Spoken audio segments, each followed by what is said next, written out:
नमस्ते,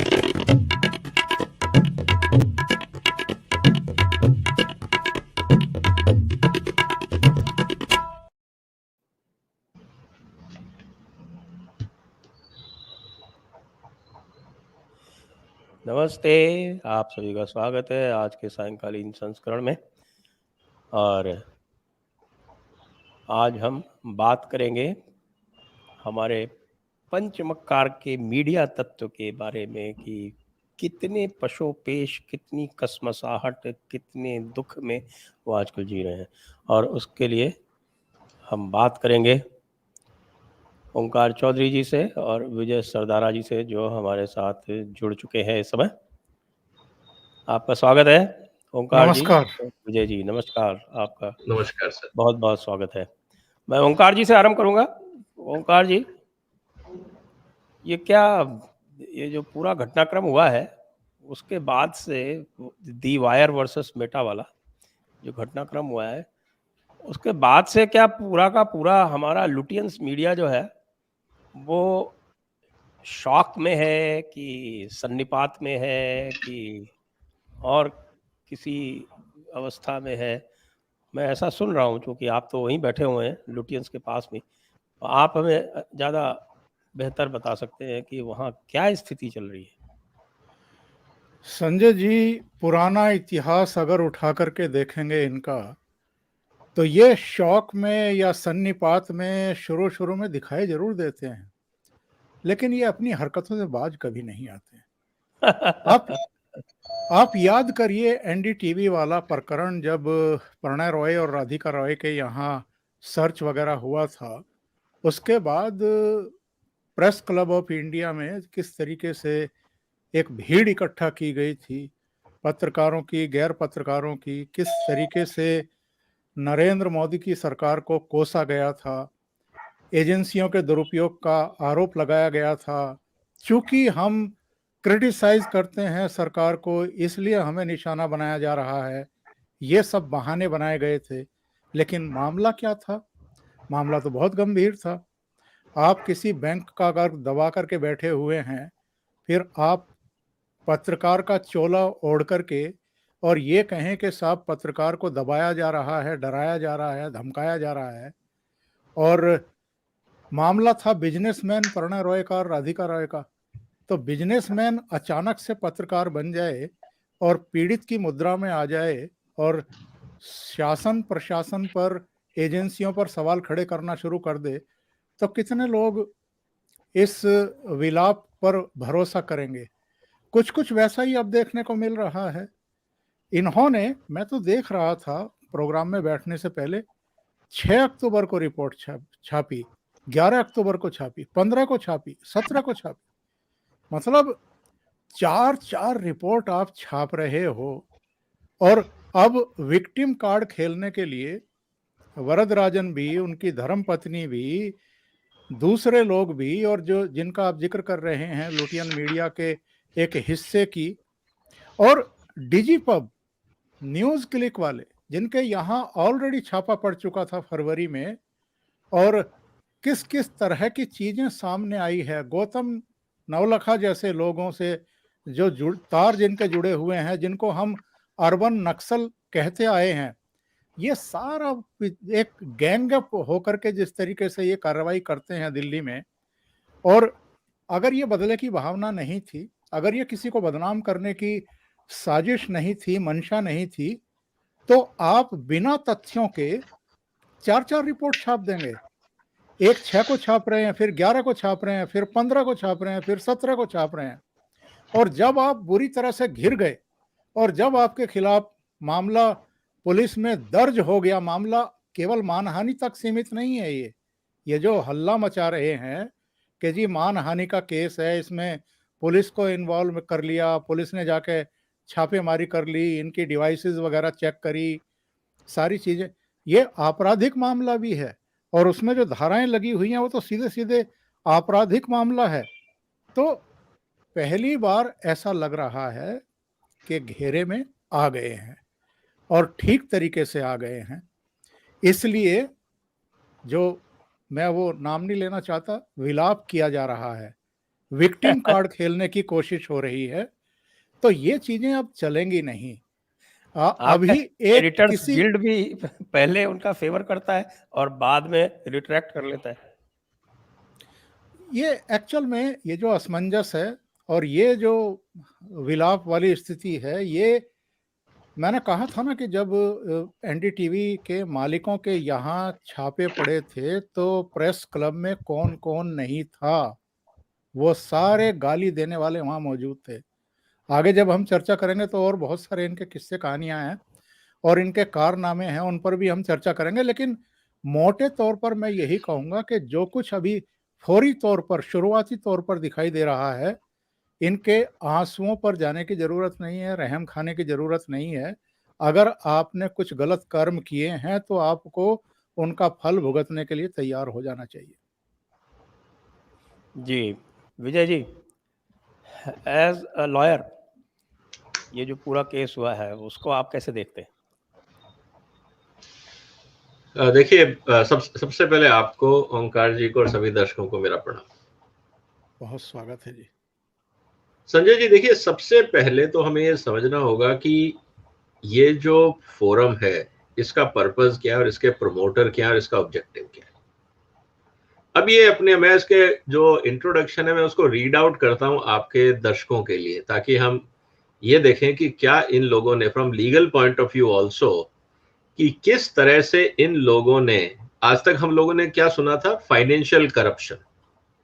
अगर हम इस पूरी कार्रवाई को देखें तो क्या ये हिंदुस्तान में इंटेलेक्चुअल करप्शन का एक लाइव एग्जाम्पल नहीं है, कि जहां पे लोग जो एक फोरम क्रिएट करते हैं, लोगों को अट्रैक्ट करते हैं, उनके फॉलोअर बनाते हैं और उसके बाद उन लोगों को मिसलीड करते हैं, मिसगाइड करते हैं, ताकि इनकी पब्लिसिटी, इनके फॉलोअर्स बने रहें। क्या पर्पस क्या था ये सब मिसलीडिंग रिपोर्ट्स छापने का? पहला सवाल तो ये है। कहीं ना कहीं तो इसके पीछे फाइनेंशियल गेन है, क्योंकि अगर आप जिसे कहते हैं मसालेदार बेबुनियाद र्यूमर्स नहीं छापेंगे तो शायद आपका फॉलोअर आपके साथ स्टिक नहीं करेगा। तो क्या ये एक अटेम्प्ट था एक डेलिबरेट इंटेलेक्चुअल फ्रॉड करने का? पहला सवाल ये। और अगर इंटेलेक्चुअल फ्रॉड करने का अटेम्प्ट था तो सर ये लोग जो है ये फाउंडिंग एडिटर हैं, ये एम्प्लॉय नहीं है जिनके खिलाफ केस हो रहा है। और एडिटर का रोल क्या होता है? एडिटर का रोल होता है as a boss of the content. वो ये डिसाइड करता है कि कंटेंट की क्रेडिबिलिटी है या नहीं है। अब सवाल ये आता है कि अगर ये इनकी वेबसाइट से, जैसे ओंकार जी ने कहा, 4-4 बार आपने स्टोरी छापी, इसका मतलब यह है कि आप फाउंडिंग एडिटर हैं और आपने अपनी जिम्मेवारी पूरे ढंग से नहीं निभाई। तो आपको एडिटर की कुर्सी पर रहने का कोई हक नहीं है, आपको कुर्सी छोड़ देनी चाहिए, पहली बात। और अगर आपने एज ए एडिटर अपना रोल प्ले किया तो इसका मतलब जानबूझ के ये फ्रॉड रिपोर्टिंग आपने छपवाई अंडर योर कंसेंट, तो ये तो डेफिनेटली क्रिमिनल ऑफेंस बनता है। तो सवाल अब ये आता है कि ये पहले खुद क्लियर करें कि या तो ये ड्यूटी से नदारत थे, एडिटर बन गए लेकिन जिम्मेवारी पूरी नहीं करी, तो तब भी इन पे केस बनता है, क्योंकि इन्होंने जनता को मिसलीड किया। ये एक पब्लिक फोरम को मिसयूज किया जनता को भड़काने के लिए, मिसलीड करने के लिए, जो अपने आप में एक ऑफेंस है। और अगर इन्होंने मिसलीड नहीं किया, इसका मतलब रिपोर्ट सही थी और ये जिम्मेवारी लें, और फिर जो कानूनी कार्रवाई होगी वहां ये अपने तथ्य पेश करें कि जी हमारी रिपोर्ट सही थी, ये रहे एविडेंस। लेकिन जिस तरह से इन्होंने बैक ट्रैक किया और जिस तरह से अपने एक एम्प्लॉय पे जिम्मेवारी डाल के और अपने आप को बचाने की कोशिश करी एज ए लीडर, इससे घटिया हरकत यह नहीं हो सकती कि जब तक आपको क्रेडिट मिल रहा था आप अपना नाम यूज कर रहे थे, नाम पे छपवा रहे थे, और जब आप फंसने लगे तो आप खुद निकल गए और अपने एम्प्लॉय को फंसा दिया। तो ये जो सोच है as a leadership, as a editor, as a content verifier, आप तीनों स्तर में आपको इस संस्था में रहने का टेक्निकली कोई हक नहीं बनता। आप फाउंडर हो सकते हैं, ईमानदारी और मॉरली बात तो यह है कि इनको यहां से रिजाइन करना चाहिए। देखिए, क्रेडिबिलिटी तब आती है अगर आप मॉरली अकाउंटेबल हैं, तो क्रेडिबिलिटी वहां आती है। मैं क्यों कह रहा हूं, मैं 2 लाइनें इनकी वेबसाइट से कि हु वी आर, हमारा ऑपरेटिंग प्रिंसिपल क्या है, वो मैं पढ़ के बताता हूं सर आपको जी। The founding premise of the Wire is this: if good journalism is to survive and thrive, it can only do so by providing both editorially and financially independence. This means relying principally on the contribution of reader and concerned citizen who have no interest other than to sustain a space for quality journalism. इन्होंने जनता से कहा कि आप हमें support करिए, हम आपको quality journalism देंगे। और इन्होंने बदले में क्या दिया? Cooked up stories, fraud stories, misleading stories. So morally they are accountable to mislead people, पहली बात। अब अगला पे आते हैं। As a publication, the Wire will be firmly committed to the public interest and democratic values. तो इसमें कहीं पब्लिक इंटरेस्ट नहीं था, कहीं डेमोक्रेटिक वैल्यूज नहीं थी, क्योंकि ये कुक्ड अप स्टोरी थी। आपने दूसरे पक्ष का सच जाना ही नहीं। आप ये भी नहीं बता रहे कि मेटा में आपने किससे क्रॉस वेरीफाई किया एज ए एडिटर, आपके पास कौन से तथ्य थे। अगर आपने छापा है तो क्रॉस वेरीफाई किया होगा, दोनों पक्षों की बात सुनी होगी, समझी होगी, तभी छापा है। और अगर आपने वो नहीं किया, इसका मतलब आपने डेमोक्रेटिक वैल्यूज का रेस्पेक्ट नहीं किया। Apart from providing authoritative analysis and commentary, the aim as our resources grow is to build ourselves as a platform driven by good old-fashioned reporting on the issue of national and international importance and interest.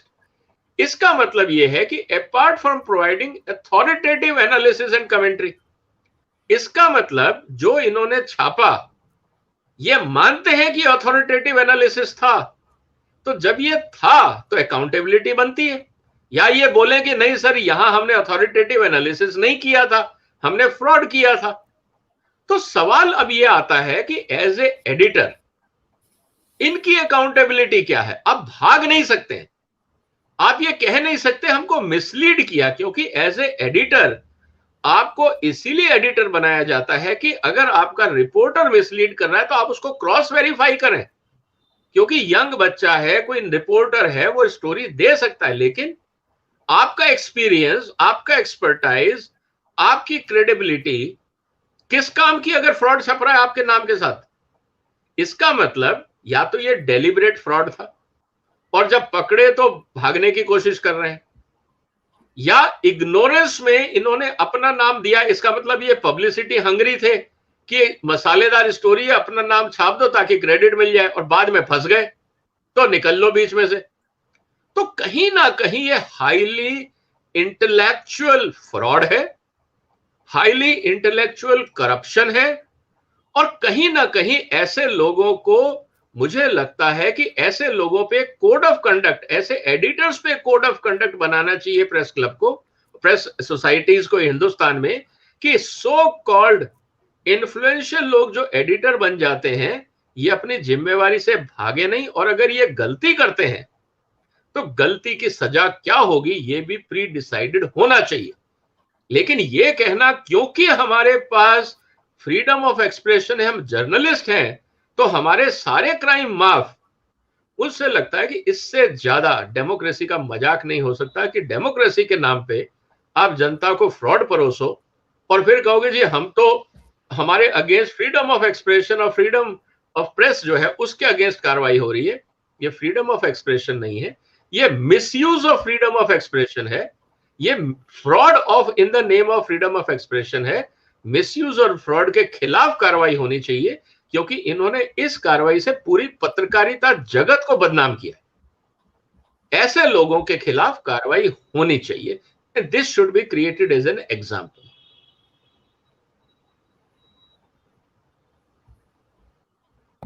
स्वयं संपादक रहे हैं और बड़े समाचार पत्र के संपादक रहे हैं, तो चाहे समाचार पत्र हो या पोर्टल हो, उसमें संपादक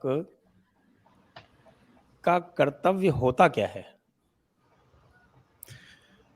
देखिए, ऐसा है कि अभी भी समाचार पत्रों पर क्यों लोगों का बिलीव बना हुआ है, अभी भी क्यों विश्वास बना हुआ है?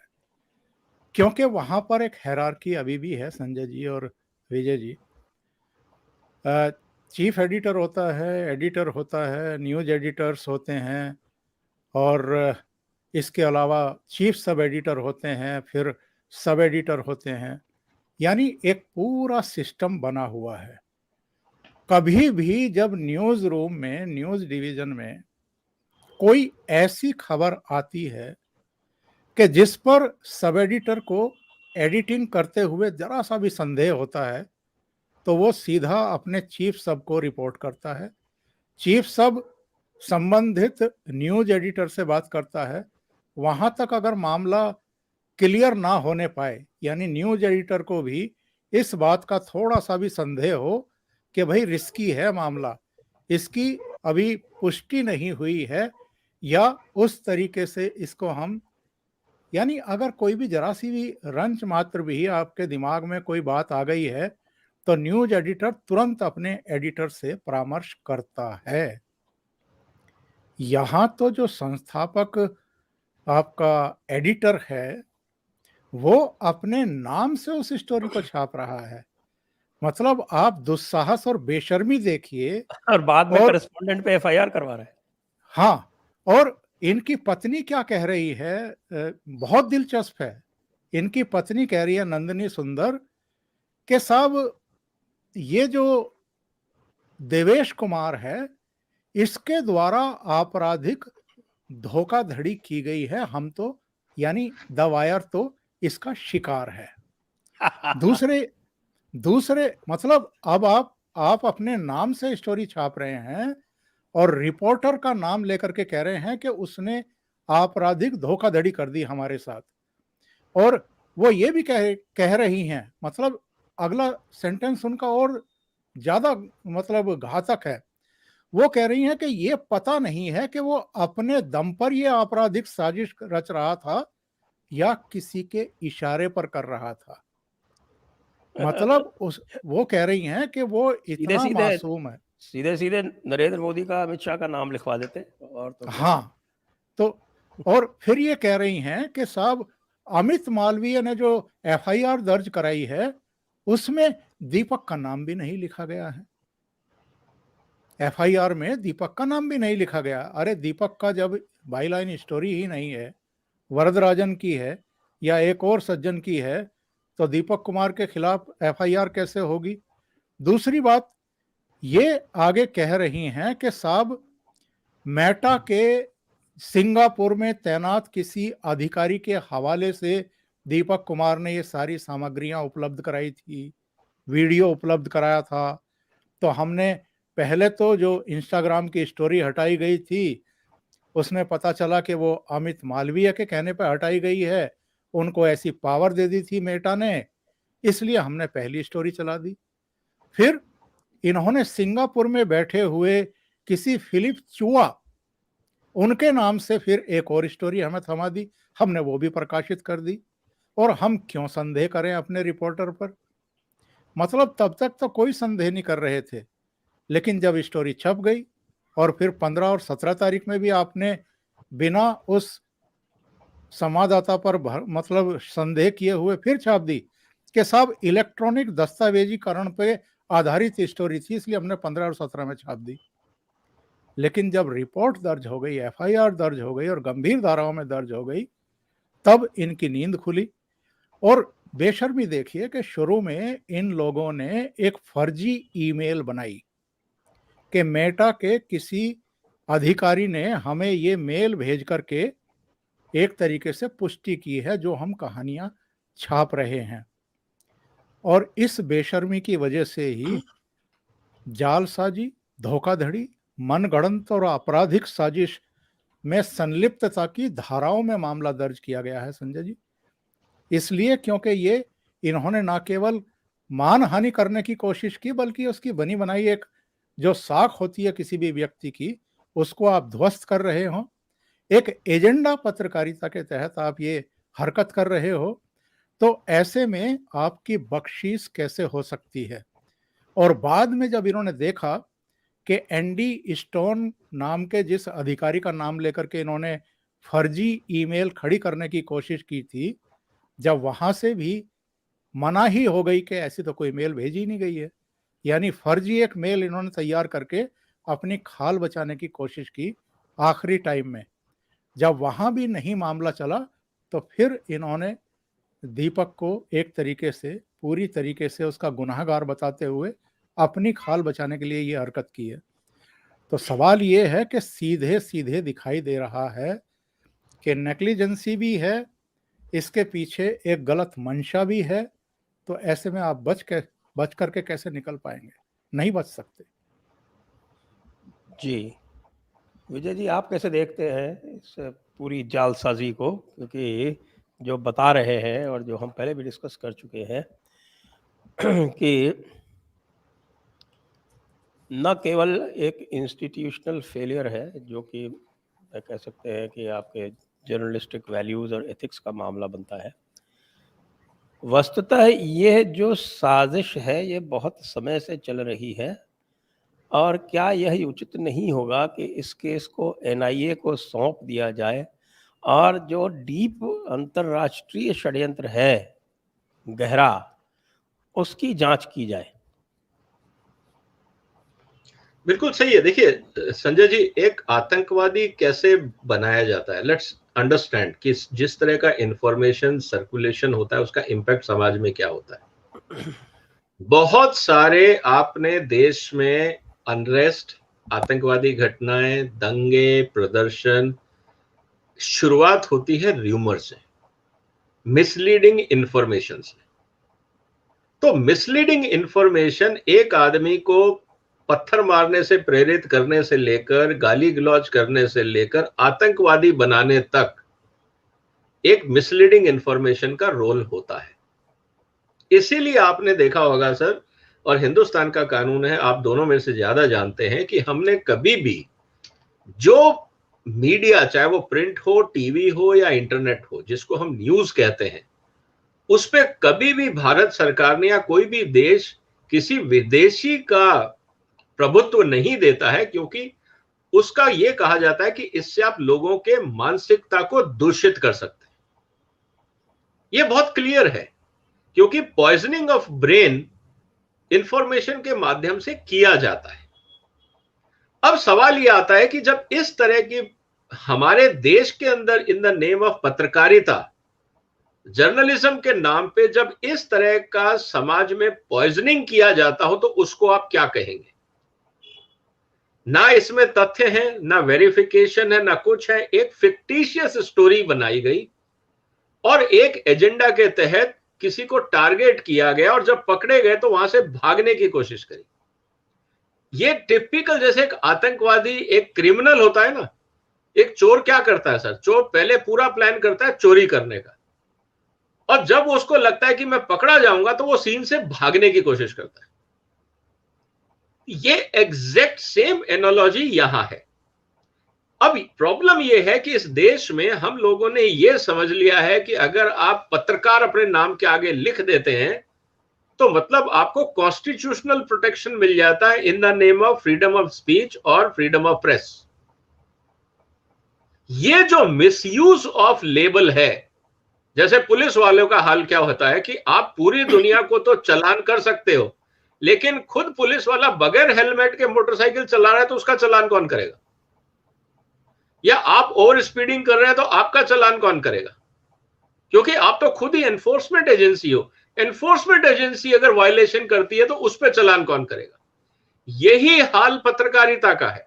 आपको गार्जियन ऑफ सोसाइटी डेमोक्रेसी में बनाया गया कि अगर कहीं कुछ गड़बड़ हो रहा है, जो भी डेवलपमेंट हो रही है, आप जनता को फैक्ट्स बताइए, एजुकेट करिए। लेकिन आप यहां खुद ही डिस्टॉर्टेड इंफॉर्मेशन चला रहे हैं। आप खुद वो क्राइम कर रहे हैं जिसको रोकने के लिए पत्रकारिता को संविधान में संरक्षण दिया गया है कि freedom of expression and freedom of press. ये डेमोक्रेसी को बचाने के लिए है, ताकि कोई उसमें गलत इंफॉर्मेशन फ्लो ना करे, जनता को मिसलीड ना करे, तो एक काउंटर ऑफेंस मतलब नैरेटिव होना चाहिए जो न्यूट्रल हो और जनता डिसाइड करे क्या सही है क्या गलत है। अनफॉर्चुनेटली ऐसे जर्नलिस्ट, ऐसे पत्रकार, ऐसे एडिटर्स, चलिए पत्रकार तो चलो हम जूनियर लेवल पे मानते हैं, जो अपने आप को फाउंडिंग एडिटर बोलते हैं और जो सीनियर रहे हैं, ट्रैक रिकॉर्ड जिनका है, जिनको इन the name of fairness international award आप लेके आए हैं, और आप ही खुद फ्रॉड कर रहे हैं, तो सबसे पहले तो वो अवार्ड वापसी करिए सारे के सारे जो आपने लिए, विदेशी जितने अवार्ड लिए वो वापस करिए कि हमने सब फ्रॉड किया। और उसके बाद ये शेल्टर लेना कि साहब हम प्रेस हैं। आप प्रेस कैसे हो सकते हैं? आप तो फंडामेंटल ऑफ प्रेस के ही खिलाफ काम कर रहे हैं। तो मुझे लगता है सर कि समाज को इसके बारे में सीरियस चिंतन करना चाहिए, पूरी प्रेस फ्रेटर्निटी, मीडिया फ्रेटर्निटी को चिंतन करना चाहिए कि इस तरह के दागी एडिटर्स को क्या हमें रिस्पेक्ट देना चाहिए या ऐसे लोगों को ब्लैकलिस्ट करना चाहिए। क्योंकि जो लोग आपके कोड ऑफ कंडक्ट को वायलेट कर रहे हैं, जर्नलिज्म का एक कोड ऑफ कंडक्ट होता है, आप उसी को वायलेट कर रहे हैं और फिर आप अपने आप को एडिटर बोलते हैं। मतलब you have to be guardian of the honesty. उसकी जगह आप खुद ही फ्रॉड करने लग गए। तो आपके नीचे जो एडिटर के नीचे जो जर्नलिस्ट है, सर एक बात बताइए, जिस जर्नलिस्ट ने इनको फ्रॉड इंफॉर्मेशन दी होगी, मान लेते हैं उसने तो इसलिए दी होगी ना क्योंकि मेरे एडिटर को पसंद है ये सब फ्रॉड करना, नहीं तो उसकी हिम्मत कैसे होती। इसका मतलब उसने अपने एडिटर को कुकड अप स्टोरीज करते देखा है, उसने भी एक कुकड अप स्टोरी एडिटर को दी और एडिटर को मजा आ गया, उसने अपने नाम से छाप दी क्रेडिट लेने के लिए। तो ये तो सिस्टम में ही घपला है। तो मुझे लगता है ऐसे लोगों को we should expose, public should not take such senior so called editors on face value, we should question their integrity. नहीं तो ये ट्रेंड बहुत घातक, डेमोक्रेसी के लिए घातक होगा। हर आदमी पोर्टल खोल के फर्जी न्यूज चलाना शुरू कर दे और कहेगा आई एम एडिटर, तो फिर तो कैसे काम चलने वाला है। तो मुझे लगता है in the interest of democracy इस केस को लॉजिकल एंड तक ले जाना चाहिए, और जो इसमें घपले हुए हैं इन्वेस्टिगेशन में, जो चीजें निकल के आती हैं उसको सार्वजनिक करना चाहिए। उसके बेस पे कोड ऑफ कंडक्ट को मॉडिफाई करना चाहिए। जितने भी एडिटर गिल्ड हैं, जितने भी पत्रकारों के समूह हैं, जो भी आपकी एसोसिएशंस हैं, उनको ये रिपोर्ट देनी चाहिए कि बेस्ड ऑन दिस रिपोर्ट आप अपने code of conduct, membership criteria, eligibility criteria जो भी आपके हैं उनको मॉडिफाई करिए, और ऐसे फ्रॉड लोगों को जो अपने आप को सीनियर एडिटर बोलते हैं, ऐसे लोगों को एक्सपोज करके साइडलाइन करिए। नहीं तो ये पूरा जो क्रेडिबिलिटी ऑफ मीडिया हिंदुस्तान में है वो क्वेश्चन में आ जाता है। जी, दर्शकों से अनुरोध है कि आप अपने प्रश्न कृपया व्हाट्सएप अथवा सुपर चैट के माध्यम से पूछ सकते हैं, जो आप अवश्य पूछें। साथ में इस वीडियो को लाइक कर लें, लाइक करने के साथ साथ सब्सक्राइब भी करें और बेल आइकॉन भी दबावें, और हमें सपोर्ट करना आर्थिक रूप से भी न भूलें। मैं पूछना चाहता हूं ओंकार जी से एक बार पुनः कि ये जो रोना धोना था वो इन्होंने तो एक तरह से कहा कि भाई हमने तो इसको रिट्रैक्ट कर लिया, और उधर से इनमें भी आपस में झगड़े हो गए, क्योंकि जो इनको सपोर्ट कर रहे थे न्यूज़ लॉन्ड्री वगैरह, वो चले गए मेटा के साइड में, फेसबुक की तरफ, और इनमें आपस में झगड़े हो गए। बाद में जैसे ही एफआईआर होती है तो ये स्टोरी विड्रॉ कर लेते हैं और उसके बाद ये आराम से बैठ जाते हैं। और असली रोना धोना तब शुरू होता है जब इनके घर पर रेड पड़ती है। तो ये रेड पड़ने का विरोध अधिक है या कि इनका झूठ पकड़ा गया उसकी टीस अधिक है? संजय जी, दोनों ही बातें हैं।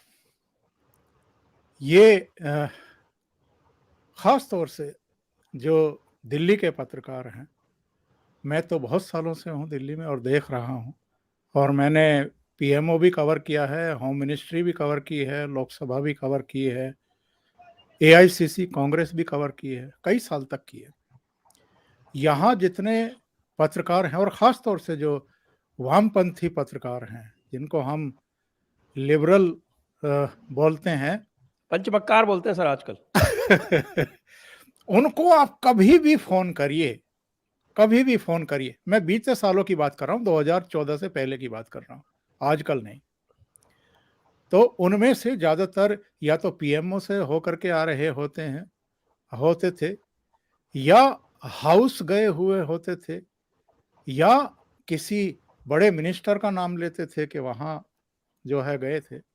मतलब एक ऐसा ओरा बना करके रखते थे, एक ऐसी हवा बना करके रखते थे।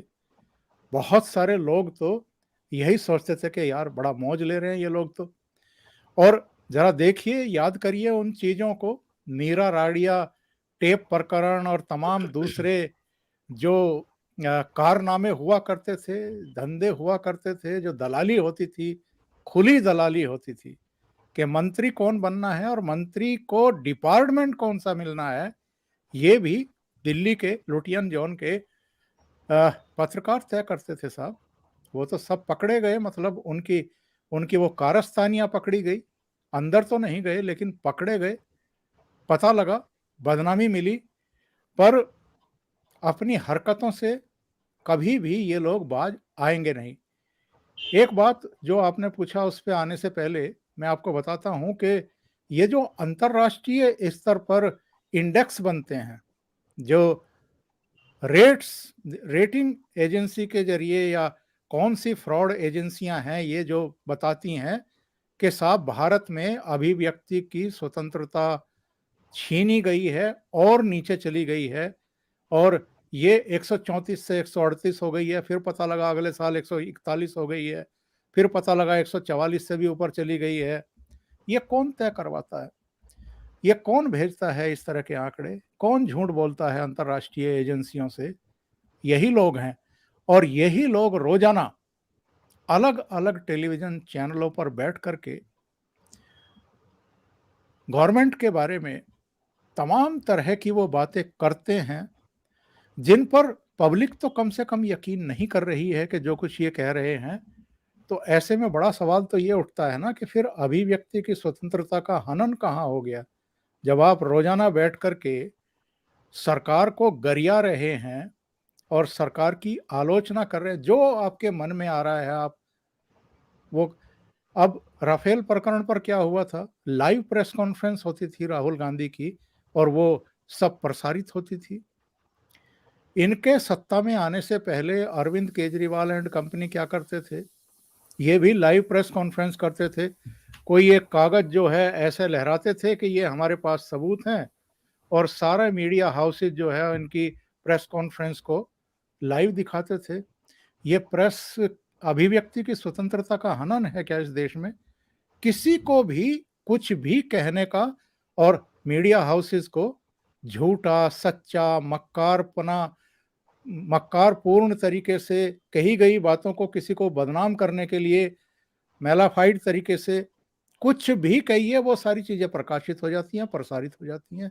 मीडिया चैनलों की क्या कोई किसी तरह की जिम्मेदारी नहीं है, जवाबदेही और वो नहीं है? और जब एक मैकेनिज्म बनाने की बात आती है, निगमित करने की बात आती है, तो सबसे ज्यादा छातियां पीट करके यही हल्ला करते हैं कि नहीं नहीं, ये तो गड़बड़ हो जाएगा।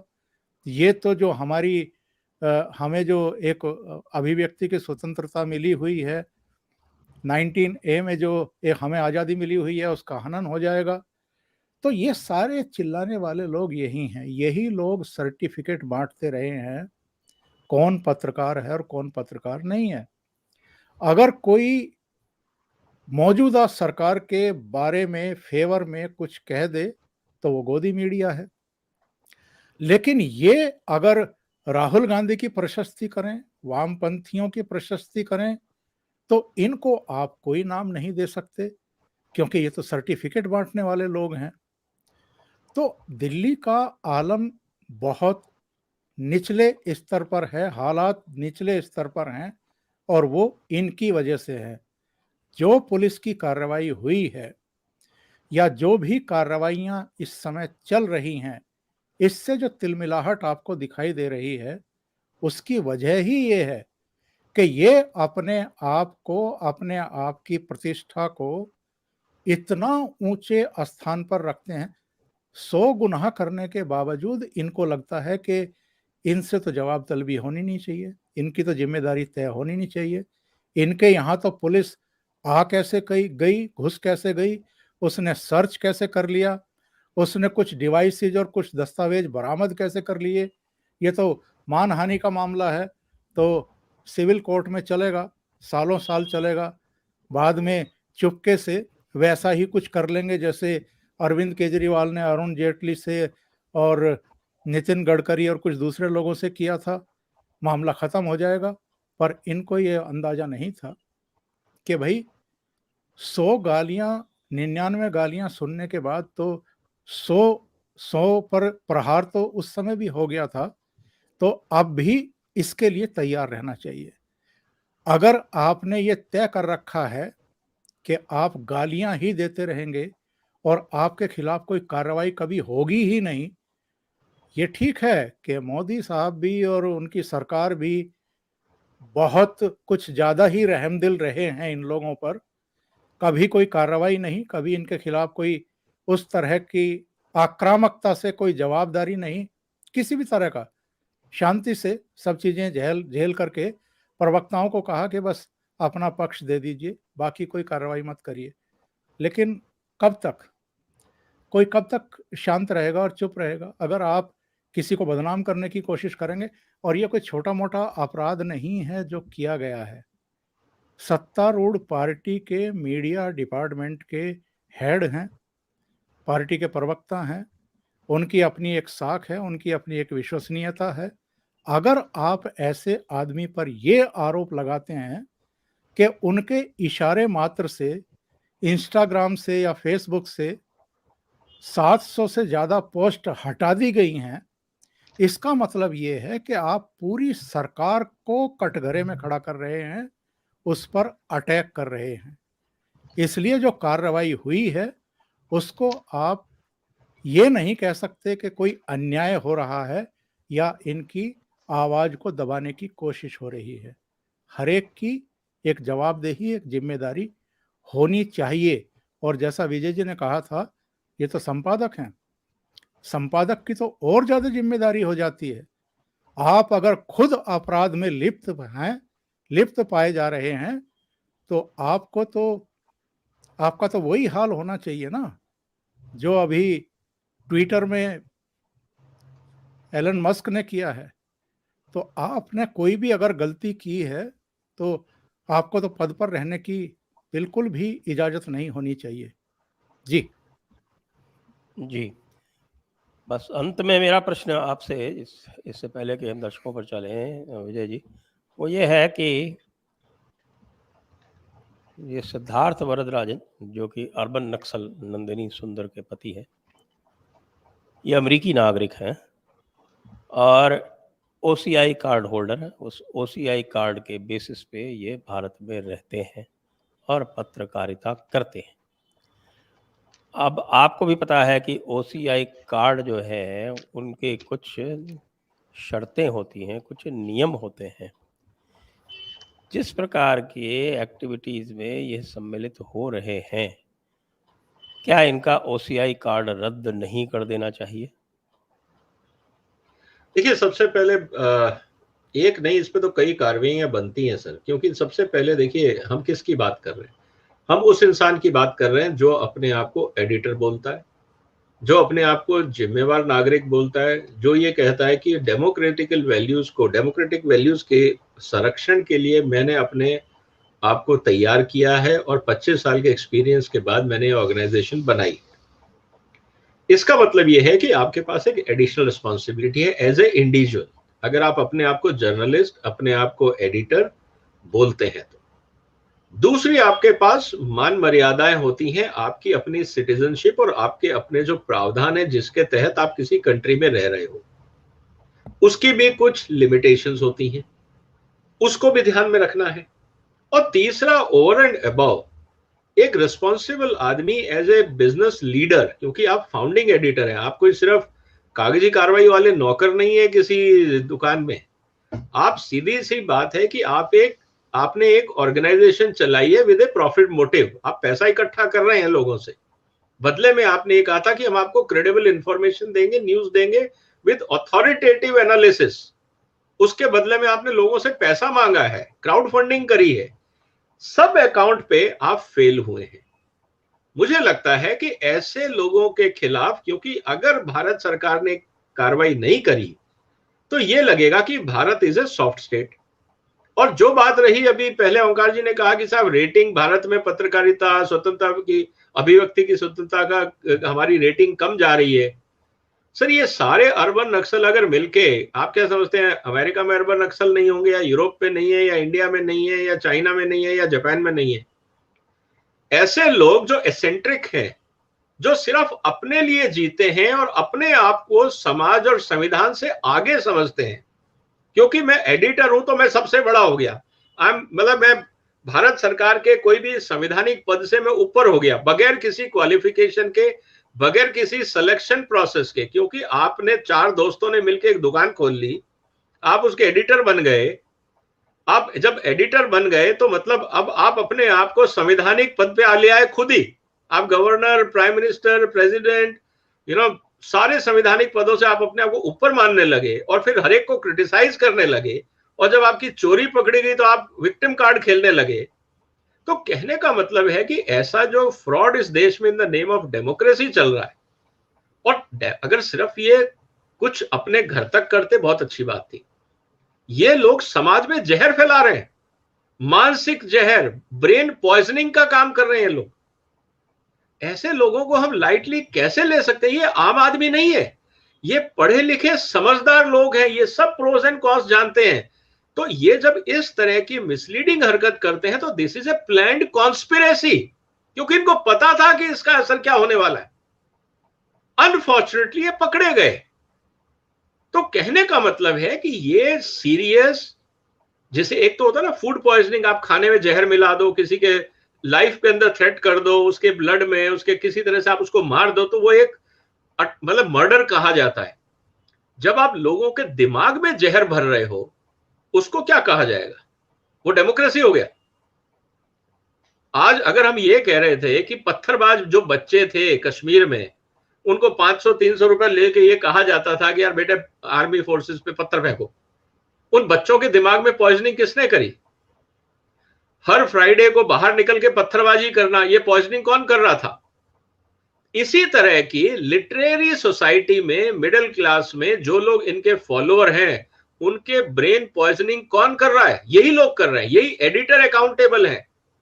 तो समाज में बौद्धिक आतंकवाद, इंटेलेक्चुअल टेररिज्म फैलाने की जिम्मेवारी इनके ऊपर आनी चाहिए और सूटेबल कार्रवाई होनी चाहिए। तो ऐसे लोगों के ऊपर एडिशनल रिस्पॉन्सिबिलिटी है, क्योंकि ये पढ़े लोग हैं, रिसोर्सफुल लोग हैं, और लोग इन पे ट्रस्ट करते हैं, इसीलिए लोगों को मिसलीड कर सकते हैं। अगर लोग इन पे ट्रस्ट नहीं करते तो इनको कोई पढ़ता नहीं, क्योंकि लोग इनको ट्रस्ट करते हैं इसलिए लोग इनको पढ़ते हैं। और जब लोग इन पे ट्रस्ट करते हैं, ये उनको मिसलीड करते हैं, इससे बड़ा समाज में क्राइम क्या होगा सर? तो कहने का मतलब ये है कि ये एक बहुत हीनियस क्राइम है, इसको लाइटली नहीं लेना चाहिए। अगर हम ऐसा करेंगे तो आप समझिए कि अगर ऐसी 1000 वेबसाइट हो जाए और इस तरह की न्यूज अलग अलग लैंग्वेज में छापना शुरू कर दें, अलग अलग लेवल पे छापना शुरू कर दें, तो इस देश में अराजकता होगी या नहीं होगी? आपकी जो इंस्टीट्यूशनल ऑर्गेनाइजेशंस हैं, इलेक्टेड बॉडीज हैं, इलेक्टेड रिप्रेजेंटेटिव्स हैं, लोगों का उन पर भरोसा रहेगा या ऐसे फ्रॉड लोगों के ऊपर लोग भरोसा करने लगेंगे? ये बहुत बड़ा फंडामेंटल इशू है डेमोक्रेसी में। तो मुझे लगता है ये बहुत सीरियस क्राइम है। सरकार को प्रॉपर इन्वेस्टिगेट करके फैक्ट्स जनता के सामने लाने चाहिए कि इन the name of democracy, in the name of freedom of expression and freedom of press, जो इस देश में बौद्धिक आतंकवाद फैलाया जा रहा है, उसको कैसे कंट्रोल करें, इस पे कोड ऑफ कंडक्ट बनना चाहिए। और जो वायलेशन करे उसके खिलाफ सीरियस चार्जेस होने चाहिए, और उसमें प्रेस क्लब को या प्रेस जो सोसाइटीज हैं, एडिटर गिल्ड है, इनको इन्वॉल्व किया जाए और इनसे कहा जाए कि आप कोड ऑफ कंडक्ट बनाइए इन the name of freedom of expression और फ्रीडम ऑफ प्रेस। आप इस समाज को मिसलीड नहीं कर सकते, ये जिम्मेवारी भी आपकी, और अगर आप करेंगे तो कार्रवाई होगी। तो आप अपने आप पे फिल्टर बनाइए, प्रूफ रीडिंग बनाइए, मल्टीपल, जैसे ओंकार जी ने कहा कि there is a proper hierarchy, आप ये नहीं कह सकते कि हमने 4 आदमी रखे और वो कुछ भी छापते रहेंगे इंटरनेट पे, ये नहीं चलेगा। और या फिर आप लिख दीजिए वेबसाइट के शुरू में कि you are not a news और analytical portal, you are simply a joke और it is like a gossip column section. आप लिख दीजिए ताकि मैं आपको सीरियसली नहीं लूं। लेकिन जब आप बोलते हो कि ऑथोरिटेटिव एनालिसिस एंड रिपोर्टिंग, तो आपको मैं सीरियसली लेता हूं और मेरे साथ आप धोखा कर रहे हो। तो ये बहुत क्लियर होना चाहिए कि इस पे एक डिस्क्लेमर आना चाहिए हर आर्टिकल पे कि आपका ये निजी मत है, आपने प्रॉपर रिसर्च किया, जिसे डिक्लेरेशन कहते हैं, कि आप इस पे डिक्लेरेशन दीजिए कि हाँ हमने इसको प्रॉपरली एनालिसिस किया, ताकि आप बाद में भाग नहीं सके। और या फिर आप लिख दीजिए मेरे को कुछ नहीं पता, मैं तो सिर्फ छाप रहा हूं टाइम पास करने के लिए, तो आप ये लिख दीजिए ताकि हम आपको सीरियसली ना लें। तो कहने का मतलब ये है कि there has to be accountability in the name of journalism, in the name of editor. आप खुदा नहीं हो गए हैं, आप भी अकाउंटेबल है। और जैसे एक नॉर्मल क्रिमिनल होता है जो गलती करता है उसकी सजा मिलती है, अगर आपने फ्रॉड किया, गलती करी, सजा मिलनी चाहिए, भाग क्यों रहे हैं अब आप? तो सवाल इतना है। जी बिल्कुल। विजय जी, जिसकी बात आप कर रहे हैं ना कि एडिटर्स गिल्ड और जो पत्रकारों के दूसरे संगठन हैं, उनकी तो आप छोड़ ही दीजिए। वो वहाँ तो ऐसे ऐसे लोग बैठे हुए हैं जो ना केवल सामंती मानसिकता से काम करने वाले हैं, बल्कि भेदभावपूर्ण तरीके से काम करते हैं।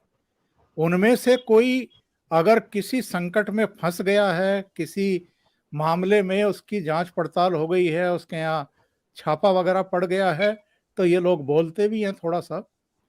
अगर ये अपने ग्रुप के बाहर के किसी, चाहे वो एडिटर ही हो किसी संस्करण का या कोई भी हो, उसके खिलाफ कोई कार्रवाई होती है और इनके ग्रुप के भीतर का नहीं है, यानी जो इनकी बहुसंख्यक वो एक ग्रुप है उसका नहीं है, तो ये जवान भी नहीं खोलते हैं। ऐसे लोगों से तो आप अपेक्षा ही नहीं कर सकते हैं। ये तो एक बड़ी कार्रवाई करने की दरकार है। सरकार हिचकती रही है, बहुत ज़्यादा इसकी अनदेखी आप करेंगे। भाई आप कोई जेपीसी बैठाइए, कुछ भी करिए, कोई मैकेनिज्म बनाइए, सुप्रीम कोर्ट के किसी ठीक जज को ले लीजिए जो निष्पक्ष हो, तटस्थ हो, जिसकी विश्वसनीयता हो, कुछ और मीडिया हाउसेस से भी शामिल कर लीजिए, गवर्नमेंट का भी कोई आदमी हो, लेकिन बाकी इदारे जो हैं, बाकी जो आपके संस्थाएं हैं, उनके लोग हों और वो एक मैकेनिज्म बनाएं, वो कुछ नियम बनाएं थोड़े से, और वो भी कानूनी तौर पर लागू किए जाएं। उसका पक्षधर मैं भी नहीं हूं, पर जिस तरीके से प्रेस काउंसिल, हालांकि वो भी दंतहीन है, उसके पास भी कोई किसी को दंडित करने के अधिकार नहीं है, लेकिन कम से कम एक मॉरलिटी तो है वहां पर। लोगों को बुला करके एक बार पूछा तो जाता है, फटकारा तो जाता है। इलेक्ट्रॉनिक मीडिया पर या जो सोशल मीडिया का जो ये जाल फैला हुआ है, इस पर तो किसी तरह की कोई बंदिश ही नहीं है। जिसके जो जी में आता है वो प्रकाशित और प्रसारित कर रहा है। तो कहीं ना कहीं किसी ना किसी स्थान पर, मोड़ पर जाकर के तो इन सब चीजों को देखना पड़ेगा। जी, तो आइए चलते हैं दर्शकों पर। दर्शकों के प्रश्न यद्यपि कम है, लेकिन उनको ले लेते हैं। और एक बार पुनः याद दिलाते हुए कि वीडियो को शेयर करें, लाइक करें, चैनल को सब्सक्राइब करें और उसकी आर्थिक सहायता भी करें। जो लिंक है देख रहे हैं आप नीचे चलते हुए, वो डिस्क्रिप्शन में जाके उनको क्लिक कर सकते हैं। प्रश्न।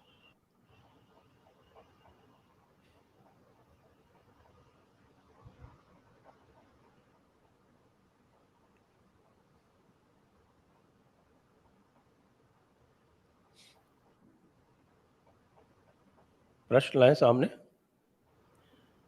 तरुण मेहता, पत्रम पुष्पम for your convention on 5th and 6th November. धन्यवाद Tarun ji. Next, Rakesh Sharma, super sticker. धन्यवाद राकेश जी। वसंत शेट्टी जी पूछ रहे हैं, when will Modi government stop fearing about their image and act strictly on punch makkars?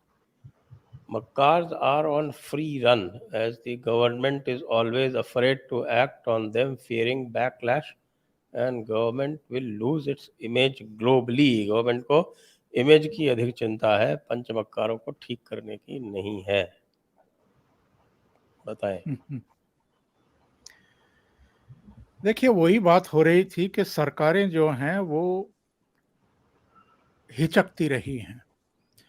Media की सबको जरूरत होती है, ये भी पता होते हुए कि मीडिया का एक बड़ा हिस्सा कर क्या रहा है, किस किस तरह की चीजें फैला रहा है, और बहुत सारे ऐसे प्रकरण हैं मेन स्ट्रीम के मीडिया में, इलेक्ट्रॉनिक मीडिया पर। फिर भी कुछ मीडिया हाउसेस में कुछ लोग हैं जो थोड़े से संतुलित दिखाई देते हैं, पर अधिकांश में वो भी पक्षपातपूर्ण है। हमने पिछले कुछ वर्षों में ये भी देखा है कि कई चेहरों की विदाई हुई है जो प्राइम टाइम पेश किया करते थे, और ये विदाई इसलिए नहीं हुई है कि मीडिया हाउसेस को ये लगा कि ये लगातार प्राइम मिनिस्टर के खिलाफ या मौजूदा सरकार के खिलाफ प्रोग्राम बना रहे हैं, कंटेंट बना रहे हैं, बल्कि इसलिए क्योंकि उनको ये लगा कि इनके प्राइम टाइम के समय हमारी जो व्यूवरशिप है, हमारी जो टीआरपी है, वो नीचे जा रही है, जिससे उनका धंधा प्रभावित हो रहा था, इसलिए उनकी विदाई की गई। ये जो ओवरऑल मेंटेलिटी है, ये बदलने की ज़रूरत है। और मैंने अभी कुछ ही मिनट पहले कहा है कि कभी तो आपको फैसला लेना पड़ेगा। कोई तो ऐसा बिंदु आएगा जहां आपको टी पॉइंट दिखाई देगा, वहां खड़े होकर के आपको कुछ तो फैसले लेने पड़ेंगे। केवल इसलिए कि साहब मीडिया नाराज हो जाएगा, तो मीडिया तो अब भी नाराज है। मीडिया को तो आप अपने हवाई जहाज में बैठा करके विदेश यात्राएं करा नहीं रहे हैं, उनको वहां 5 स्टार होटल में टिका नहीं रहे हैं। जैसे पहले हवाई जहाज टेक ऑफ करने के बाद सीधा होता था, दारू की बोतलें खुल जाती थी, वैसे तो अब खुलती नहीं है। तो वो तो नाराज रहेंगे, उनका तो अपना एक ईगो है, उनका एक अपना धंधा था जो बंद हो गया है पिछले कुछ सालों में। वो नाराज रहेंगे, उनको आप खुश नहीं कर सकते, लेकिन आपको चीज़ों को निगमित करना पड़ेगा। इससे बहुत समय तक आप बच नहीं सकते। जी बिल्कुल ठीक है आपका। नेक्स्ट डॉक्टर चेतन कह रहे हैं गुजरात में कुछ हादसा होने वाला है, यह आम आदमी पार्टी के कुछ पदाधिकारियों को एक दिन पहले से कैसे पता था? एक दिन पहले उनके ट्वीट स्थानीय न्यूज़ मीडिया दिखा रहा था। ये जो कंस्पिरेसी थियरी है, ये किसकी चलाई हुई है? आप लोगों को पता है कि एक इस तरह के कुछ एलिमेंट बैठे हुए हैं जो हर काम में, हर चीज़ में सिर्फ षड्यंत्र देखते हैं। जी हाँ, आम आदमी पार्टी वालों ने कहा था भूचाल आने वाला है, और वो भूचाल जो है वो सीधे-सीधे बता रहे थे कि कुछ लोग जो है वो पार्टी ज्वाइन करने वाले हैं, बड़े लोग बीजेपी छोड़ के उनके यहाँ।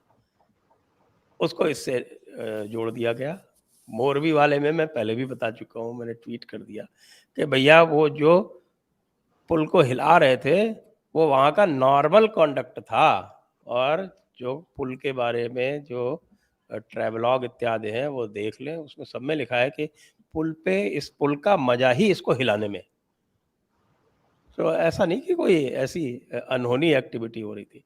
इसलिए ये जो षड्यंत्र लोग जो है ना आपके मास्टर स्ट्रोक वाली षड्यंत्र थ्योरी वाले, इनको आप भूल जाएं, ये सब बेकार की बात है। तो इसके साथ हमारे प्रश्न जो हैं पूर्ण होते हैं, और मैं धन्यवाद करता हूं सभी दर्शकों को, धन्यवाद करता हूं ओंकार चौधरी जी को नमस्कार। और विजय सरदाना जी को। बहुत बहुत धन्यवाद। जय हिंद, वंदे मातरम। वंदे मातरम। जय हिंद, वंदे